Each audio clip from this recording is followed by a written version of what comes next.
السلام عليكم ورحمة الله وبركاته. ازيكم عاملين ايه؟ بصوا مفاجأة، جبت حاجة كان نفسي فيها. كنت مترددة اجيبها لان هي سعرها بيبقى غالي شوية. هي كانت الاول كانت سعرها كان في المعقول طبعا مع علو الاجهزة وغلو الاجهزة، فسعرها غالي شوية تمام، بس انا جايباها بالتقسيط يعني. المهم كنت مترددة هل خسارة فيها الفلوس ولا مش خسارة فيها الفلوس. بصوا انا بقالي فترة بحاول اخس تمام، وعايزة امشي على نظام صحي.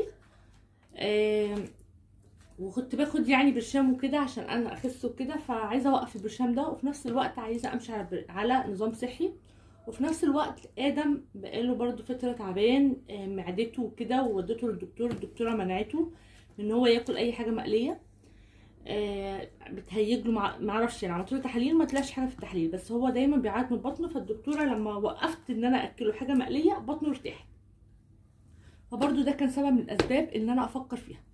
طبعا احنا بنكبر، وكل ما بنكبر المفروض ان احنا نتجه للاكل الصحي. الدهون والحاجات دي بتبقى وحشه ومضره، ودي حاجه احنا عارفينها تمام.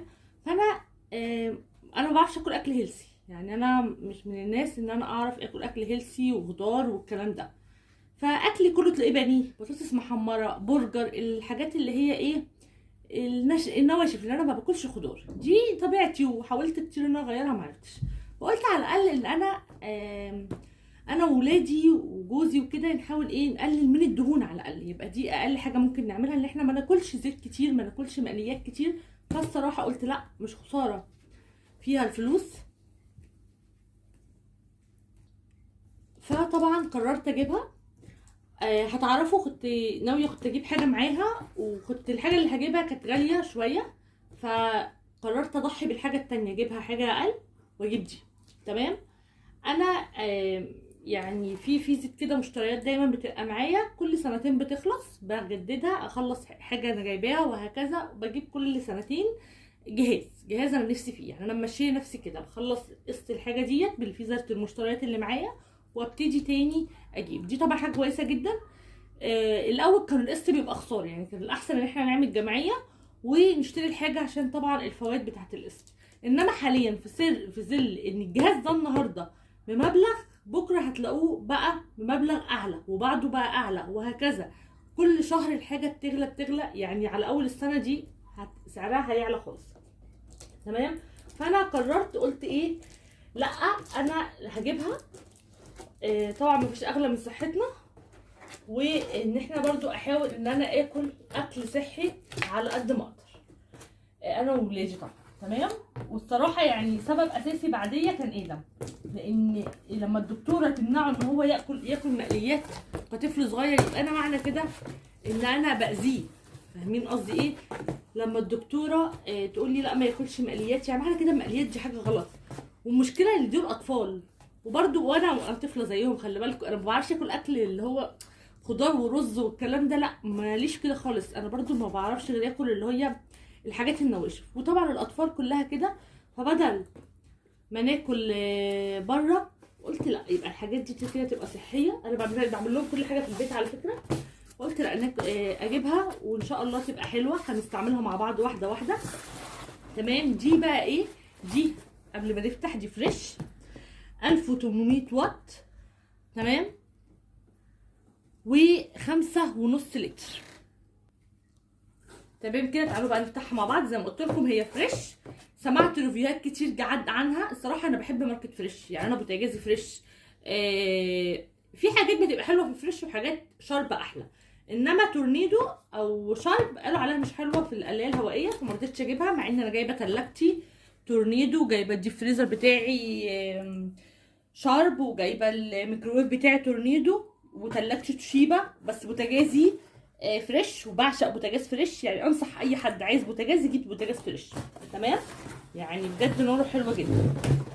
خلاص لقيت ساعتها حلوه فجايبها، طلبها من امازون، يعني انا طلبتها من امازون ماشي. هفتحها وارجع لكم تاني عشان ايه اعرف افتحها يعني كده.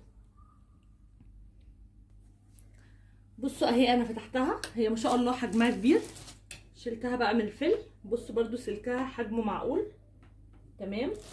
ودي اللزقه اللي عليها، هي طبعا تاتش مش بكره، انا جايباها تاتش مش بكره. كده بقى نشوف ونكتشف. ما شاء الله الحله بتاعتها حلوه قوي، يعني تاخد معانا كميه. شايفين حجمها؟ مش عارفه اوضح لكم اهو.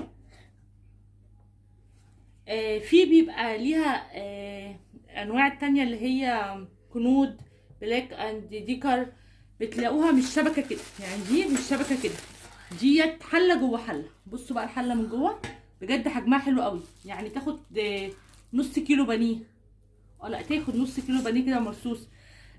سمعت ريفيو عنها بتاخد لحد كيلو ونص بطاطس كده يعني. وبرده كنت شايفه هما بيقلوا فيها بتنجان، طبعا مسقعه بقى، هناكله مسقعه براحتنا، مش هنبقى خايفين من الزيت، لا حلو.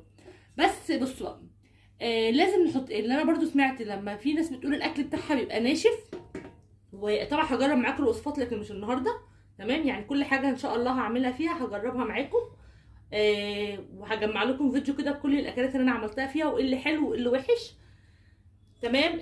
بس بيقول لك لازم تحطي زيت، يعني اللي الناس بقى بتستغل ايه نقطه ان دي قلايه هوائيه فما احط الزيت خالص، لا لازم انا شاريه بخاخه بس لسه ما وصلتش، بخاخه كده، وشاريه لها كمان طبق سيليكون عشان احافظ عليها من الدهون وكده، بس لسه ما وصلوش، يعني اللي هي وصلت لكن هي ما وصلتش، فقلت اصور معاكم وان شاء الله بقى وانا بعمل الحاجات فيها باذن الله هبقى اصورها معاكم يعني. خلاص كنت هقول لكم ايه، لازم رشه الزيت، لازم نحط رشه زيت، يعني بمقام معلقه زيت كده او نص معلقه زيت حسب الكميه اللي احنا هنعملها، بس لازم عشان الاكل يطلع معانا جوسي ما يطلعش ناشف. سبب الناس اللي كانت بتقول مثلا البتنجان ده، برضو كلام الريفيوهات اللي انا سمعتها، البتنجان مثلا بيطلع ناشف ليه؟ عشان هما ما بيحطوش زيت اصلا، لا رشي زيت، ولما تقلبي رشي كده برضو بخ الزيت على الوش التاني، وبتفصلي في النص وبتقلبي الحاجه، سواء كفته سواء بطاطس سواء بتنجان سواء سمك، اي حاجه لازم تقلبيها على الوشين كانك بالظبط بتعملي حاجه على الطاسه على النار عشان تتحمر، تمام؟ تعالوا نشوفوها كده بقى من جوه عامله ازاي. دي كده الشبكه وده الضمان. بصوا انا جبت دي لان كان سعرها مناسب، فليبس طبعا احلى بس غاليه قوي، سعرها عالي قوي. بصوا فيها مروحه اهي من فوق، وهنا استل يعني اللي هي زي ما اعرفش ايه، المونيا، نحسها، ما بفهمش طبعا في الحاجات دي في التركيبات يعني. وقالوا ان صوتها حلو، ولا الصراحه شكلها لذيذ قوي. تعالى نحط الفيشه كده ونشوفها تبقى عامله ازاي، نحطها في الفيشه.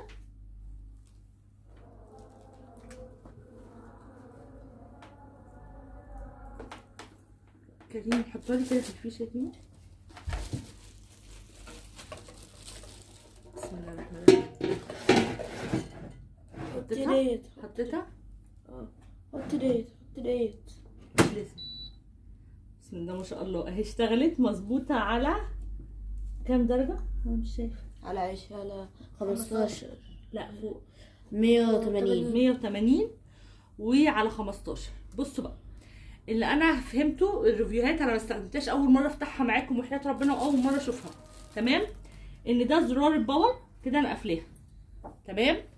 بس انا عايزه اوضحها لكم اكتر.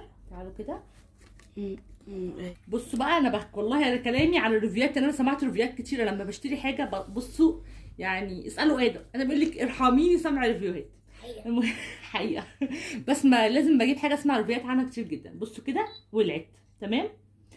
دي كده هي مظبوطه على 180 وربع ساعه، ممكن نشغلها كده عادي جدا. لو عملت دي بلاي هتشتغل، تمام؟ يعني بصوا تعالوا نجرب. بسم الله الرحمن الرحيم. كده بصوا اشتغلت كده، اتوقفت ستوب اهو من الزرار ده، بتشغلوها وبتوقفوها، تمام؟ في اكلات بيقول لك سخنيها دقيقتين قبل ما تستخدميها. طيب دي كده يبقى لنا ده ايه؟ ده زرار الباور. خلاص. طيب هنا بقى دي الام دي بتاعت ايه؟ الاول تعالى اقول لكم ده الزرار بتاع ايه. بصوا انا لما بعمل كده دي كده، انا لو عايزه ازود الوقت بعمل من هنا اهو، زودت الوقت بيزيد معايا لحد 60 دقيقه، لحد ساعه، تمام؟ لو دوست كده هيطلع لي عند درجه، او ممكن هنا بنقلل. هنا برضو درجه الحراره بتوصل لحد 200. بصوا اقصى حاجه 200. خلاص. طيب بثبت كده يبقى كده ايه خلاص. لو هشغل بقى اعمل بلاي. طيب لو انا بقى عايزه اعمل برامج بالبرامج دي كده، انا اخترت ده برنامج بتاع اللحمه البفتيك، البانيه، اللحوم اللي من غير عظم، ستيك يعني. من غير عظم. لو دوست تكه كمان على الام دي كده البطاطس، لو انا عايزه احمر بطاطس بتعملها. بس استنى، المفروض كنا الاول نعمل ايه؟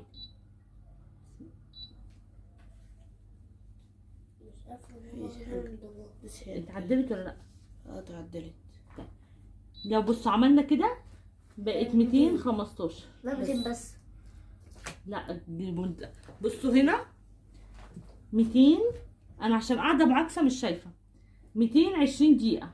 تمام. دي البطاطس، دي الكب كيك لو عايز تعملي اي مخبوزات او كب كيك فيها. تمام. هو بيحدد لك تعمليها قد ايه وبتشغلي بليه. هو بقى يعني هو برمج لك البتاع. انت مش عايزه تعملي البرامج دي وانت عايزه تجربيها وتشوفي كل حاجه تاخد قد ايه براحتك. يعني انت برضه انا هجرب الاثنين. ديت ايه مرسوم عليها ايه؟ فراخ بعض. أيوة، فراخ بعض. فراخ اللي هي كاملة. وديت سمك. دي ستيك. ودي ستيك. دي دي كفته او حاجه زي كده، لحمه مفرومه. ودي بصي دي بقى دي عرفتها. عايزه تجففي ملوخيه، خضار، اي حاجه عايزه تجففيها. بس طبعا استحاله استخدمها لان بتاخد 4 ساعات على درجه حراره 30. ما بتسحبش كهرباء كتير. بيقولوا ما بيسحبش كهرباء كتير بس برضو لسه مجربتش. بس بيقولوا لك برضو ان دي لو عايزه تجففي اي خضار او فاكهه. بس طبعا استحاله الناس تستخدمها يعني. وده الجمبري اللي هو عشقي. العشق بتاع كريم. بس كده هي دي ان شاء الله اول وصفه هعملها فيها، هصورها معاكم. زي ما قلت لكم انا طالبه مع امازون، كنت طالبه معاها القلايه. تمام. بصوا كانت بقى قايله لما نتك جامد على دي تفصل تقريبا. استنى كده. استنى. لا احنا كده شغلناها. استنى بس اتاكد عشان هي كانت قايله كده. لو ولا عايزه الغي البرنامج خالص. غيرتيها اهي. لغيت 15. اهي رجعتها عادي تاني. بص رجعتها كانها عاديه خالص. وبنطفي من هنا. وطبعا الاحسن ان احنا نشيل الفيشه خالص. تمام يا رب. هو طبعا ده ريفيو بسيط. الاكلات ان شاء الله هتبقى في فيديو تاني خلاص. لان طبعا انا عايزه لما اعمل لكم ريفيو كل حاجه هعملها فيها هصورها وهبقى اجمع لكم فيديو بكل الاكلات اللي عملتها فيها. تمام. انا كده بس ريفيو عطيتها لكم على دي. تابعوني بقى على القناه في كل فيديو بنزله. لان خلاص بقى ننسى المقلي وننسى بقى الاكل ده. كل اكلنا ان شاء الله هيبقى هنا فيها. ونرمي بقى الطاسات والحاجات القلي والحاجات دي. انا فرحانه ان انا مش هدهن المطبخ بالقلي وكده. تمام. وطبعا برضو في نفس الوقت هناكل اكل صحي وان شاء الله باذن الله تكون يعني كويسه. بصوا الشبكه بتاعتها شايفين اهي. طبعا لو حطينا في ناس بتحط ورق زبده، في ورق اللي هو بيبقى 85 ورقه كده، 100 ورقه مع بعض مش عارفه 85 جنيه شفتها برضو. وفي اللي هو السيليكون. تمام. فانا اخترت اجيب السيليكون الصراحه. بصوا هي بتبقى كده اهي. وبصوا معموله من هنا كده العوازر. ولما بتعوزي بقى تسحبيها كده. بس بجد انا ما كنتش متوقعه ان حجمها كده. حجمها حلو قوي. ياخد يعني ما شاء الله كميه كبيره. فحلوه يعني لو انت مثلا عايزه تعملي مثلا بنعمل غدا لينا كلنا هيكفينا ان احنا نعمل كم يعني. يا رب اكون قدرت افيدكم. معلش طولت عليكم انا اسفه جدا. فيا رب اكون قدرت افيدكم. ما تنسوش بقى تحطوا اللايك وتعملوا شير وتتابعوني على القناه على اساس ان شاء الله بقى نبدا نعمل وصفات كتير عليها كده ونشوف الدنيا عامله ازاي وهل هي فعلا ناجحه او فاشله. ان شاء الله ما تبقاش فاشله يبقى حاجه حلوه تكون صحيه لينا. ناس كتير شكرت فيها زي ما قلت لكم. بس كده ما تنسوش بقى تحطوا اللايك وتعملوا شير واقول لكم مع السلامه.